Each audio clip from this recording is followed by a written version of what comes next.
What's up, guys? Got another gear video for gear video? Dang, I didn't think that through. What's up, guys? I got a brand new video for you today. Now, if you're new to the channel, my name's Jose Rios. I'm a freelance videographer here in the DFW area. I mostly post family vlogs for my kids to watch, and also I post the freelance work that I do. But I am starting to try to make more gear videos like this one. So today I wanted to make a video about 5 tips for the Sony A7S III.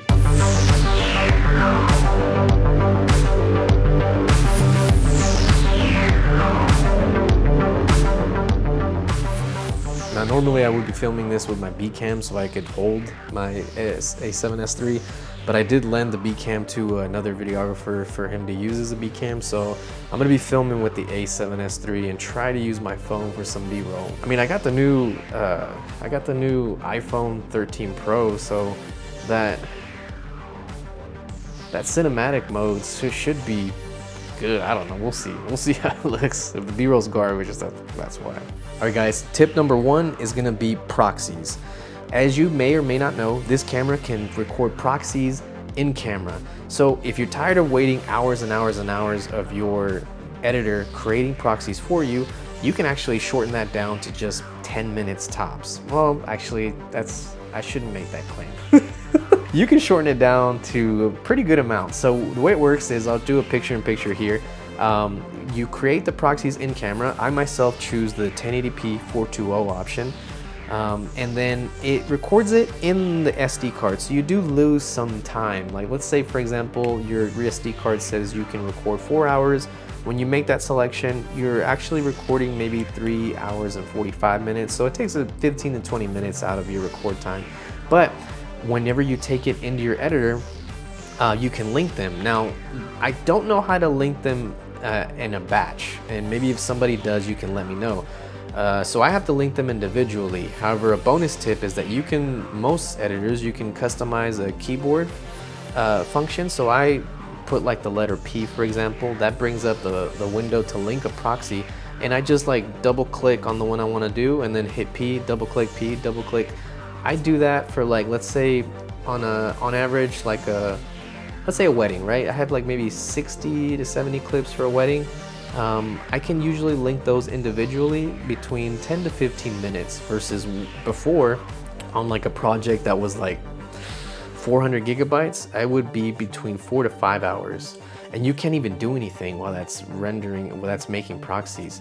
So this was a huge time saver, being able to create the proxies myself and link them myself. I mean, I save myself hours where I can just start editing right away instead of waiting. All right, and tip number 2, this one is gonna be auto white balance.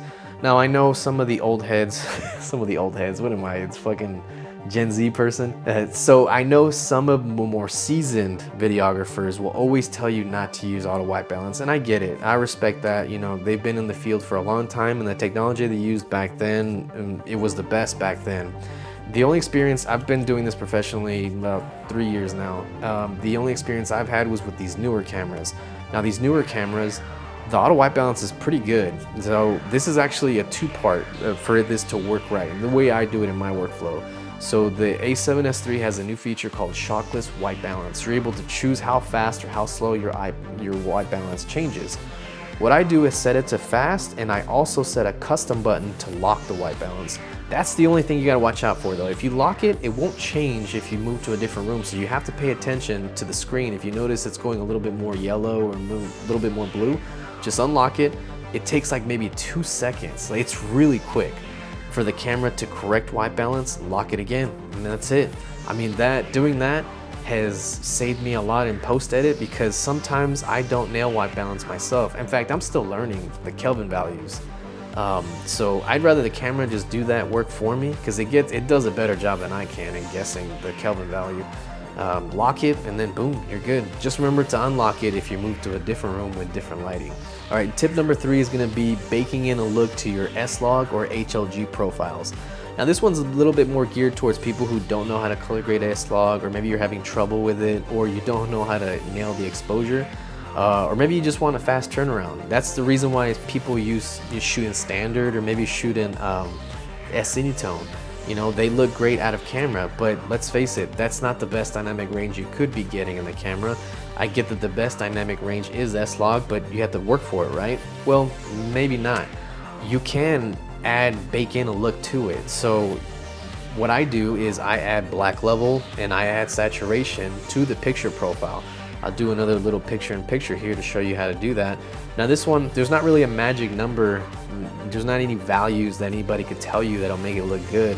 But you know, if I had to just spit something out, black level between 5 to 10 will give you a good amount of like contrast to your image. It's not really contrast, so forgive me for using the wrong reference, but it'll give you like a good amount of black level. I mean, essentially it's in the name. Now saturation, you could add that to about 10 to 15, maybe 20, but at that point, remember, you're baking that in. So just be careful with how much you add, just enough to get it to look good, because you want to take advantage of the dynamic range of S-Log, and if you can make it look good without doing anything, that's a win for you. The last little tip we'll give you is if you want to give it a little bit of a stylized look, there's another menu in the picture profile. It's not color phase, it's the one below that, which I'll show it right here, but you can change the luminance of each color. So it'll give you red, green, blue, yellow, magenta, something else. But the pluses are always gonna be the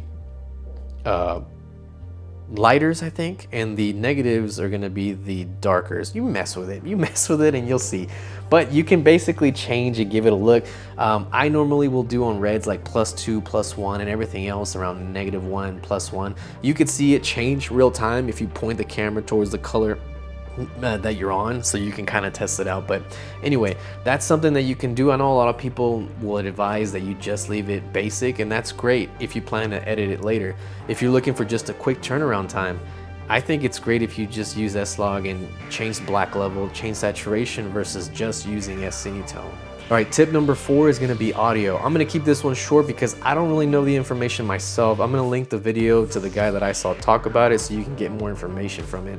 But a lot of people don't know that the Sony A7S III has a digital limiter in camera. Now that sucks because you don't have any control of when it turns on. But from my understanding in the video that I saw, it comes on at 3 and below. So this means that if you have the volume at 3, 2, or 1, whenever you have a shotgun mic, you know, we're all taught and advised to put your in-camera volume to 1 and change the controls on the gain knob on the microphone, right? Everybody does that. Well, if you do that on this camera, you could have a chance of peaking and distorting with your levels not even reaching 0. They could still be at like -6 and you'll hear like a distortion. And I found that too, and I just kept thinking maybe I just clipped the audio, and I could have sworn I did it, and I was right, I never did. It just was the limiter in the camera. So to be on the safe side, I set my in-camera volume to 9, and then I control the rest of it on like the Rode Wireless Go, the Rode NTG, any kind of microphone like that. So if you want more information on that one, just watch the video that I'm gonna link from TDRL or something like that. He goes more into depth on how it works and then what you can do to avoid it. But yeah, just don't put your camera in 3, 2, or 1. All right, and the last tip, I'm gonna try not to fluff this up too much, but the last tip is not really about the camera, it's just being patient with your gear. Now, just a quick story with me in this camera. I bought this December in 2020. About 3 to 4 months in, I almost sold it and just got something else because I was so frustrated with S-Log. I could not get the skin tones right, I could not get the color right. The exposure was a big one, I just couldn't nail it. Like no matter what I did, I would just always go too high because everyone tells you to overexpose S-Log. Well, you should overexpose any log footage, whether it was C-Log, V-Log, S-Log, but I just wasn't getting it.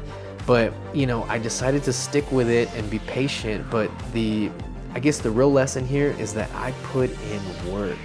I put in the hours with this camera. When people tell you that you should go out and practice, you really gotta ask yourself, are you really putting in that time? I was filming some of the most mundane things at like 2 to 3 hours a day. Just filming my wife cooking, my kids playing, the bushes, the trees, just bright sunlight, just any kind of scenario that I could find myself in, and trying to make it look good later. And I kept doing that over and over and over. And it was a slow process, you know, it was a grind to just figure out, why is this happening? Why is that happening?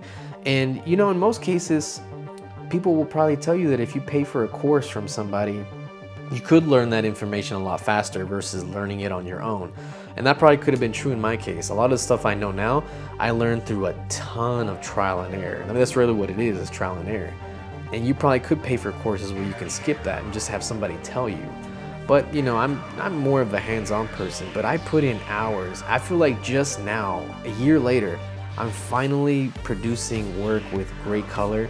I'm nailing the exposure. I shoot S-Log3 in no matter what situation, whether it's run and gun, I don't care, because I know what I'm doing now. I know how the image is gonna look. So this lesson just goes to people who, you know, if you constantly switch cameras or you're complaining that the output of your own camera is not what you like, you shouldn't look at the camera. You should look at yourself, because you eventually will reach a point where you're skilled, you're creative, and you know what you're doing with the camera, that it doesn't matter what you have. You can have a Canon M50, you can have a Sony A7S III, and you're still gonna make great work because you're seasoned. You know, you got the hours in.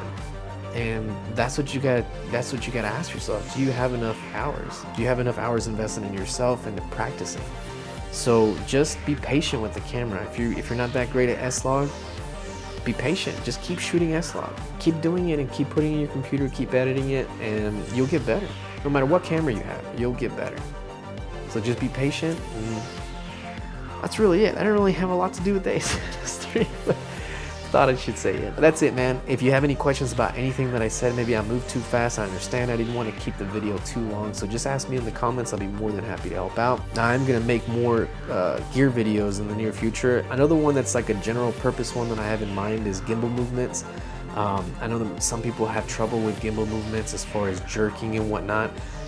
Every gimbal is different, right? And most of the experience I have is with the DJI RS2. However, there are some common things amongst most gimbals, like deadband, the speed, and that's something that I want to share with some people on what settings to set that to and how you can move your own body to make the footage look good. Because sometimes I think some people have the misinterpretation of how gimbals work, how you're supposed to move to make it look good and whatnot. So that's a video idea I have, and then we'll see what else I come up with. We'll see. I got a lot of stuff that I use that, you know, just giving tips for.